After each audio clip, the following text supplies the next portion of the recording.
Good morning. It's Scott Cullen of the Cannata Report. How you doing this morning? It's great to be with you for another episode of Fridays with Frank. Before I bring out Frank, don't forget, like, subscribe, comment. And hey, Frank, how you doing? And what's on your mind today? I'm doing great, Scott. I really am. It's been a good time, and I feel so good about things that there's so many positive things happening. Anyway, this morning I would like to keep talking about something I started talking about at the Impact Networking meeting when I said the thing that you're going to see in the future that's going to be a real surprise and a real pleasant surprise for you is textile printing. And as you know, we've written about it, we've covered it, talked about it, and the information I keep hearing is nothing but positive. We just posted an article I wrote about Kyocera, where I asked them at the end of the so-called, it was a series of questions. It wasn't a face-to-face interview, and I don't want anybody to think that was the case. But I'll just do it to address it properly. There was something that was written about Kyocera in terms of having to divest itself of a billion something in revenue. And it was interpreted by some people that this could possibly negatively affect their copier business if they're taking that kind of money out of the business.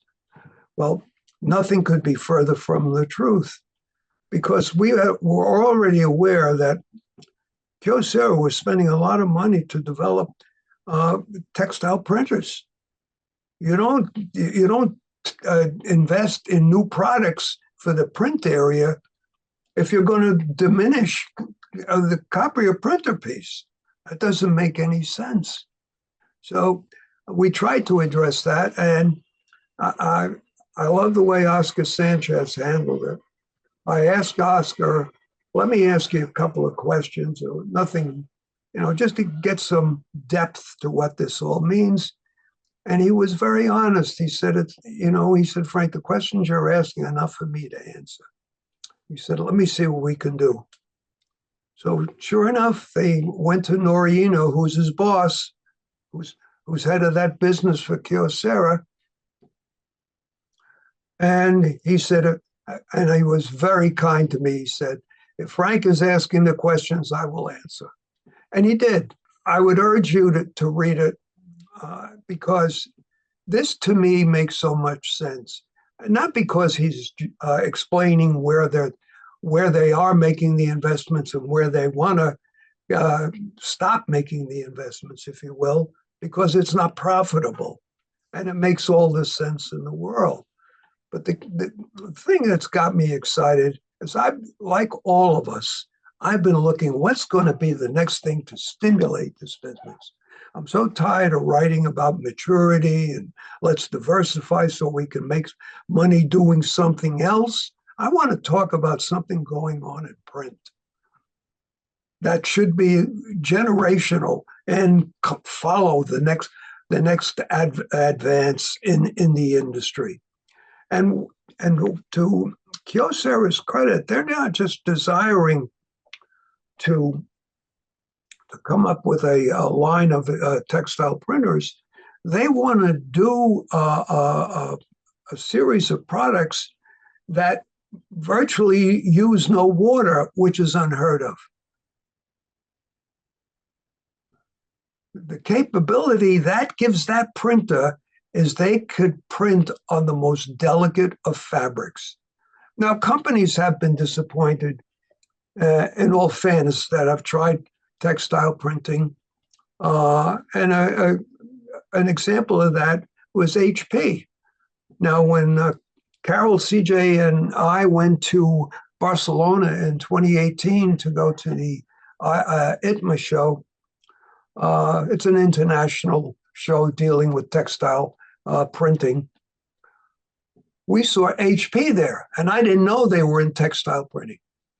and they were great. We sat down with the man who was heading up the whole program, and it was quite an experience. He had come from another company which was involved in textile printing. Obviously, he had the experience. Long story short, I said to him, "Where do you see your capabilities going? I mean, do you see the market that strong?" Because everybody was telling us the textile printers weren't quite ready yet, so to speak. Um, and he said, "No," he said, "we're thoroughly convinced that we can make this program work just on education alone." I said, "What? I'm sorry." I said, "Give me an understanding." He said, "You go into the larger high schools, not even universities, and when you can print on cotton, which is basically what we're talking about here, you can make all the uniforms." He said, "And you can go into it." He said he has personally been involved in a sale with a high school where they bought 47 different uniforms. Now, unfortunately, that hasn't worked out the way that HP had hoped, and I'm sure they're not going away or anything like that. They're going to move on and develop it the way it should be. But I think the essence of that is the companies that are coming out with it now, like Kyocera, Konica Minolta has been in it for 10 years, and they've been hesitant about bringing that product line into the United States.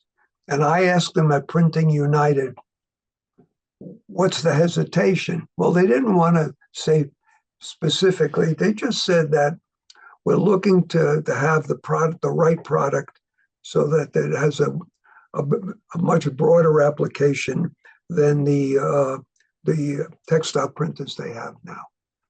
So they're there with it, and I just feel that if we can do a good job of just alerting our audience that this is something to take seriously when it comes your way, I think we'll have done a tremendous job for the industry. Because the one thing that we have to remember, they've got to build distribution, and they've got to build it quickly.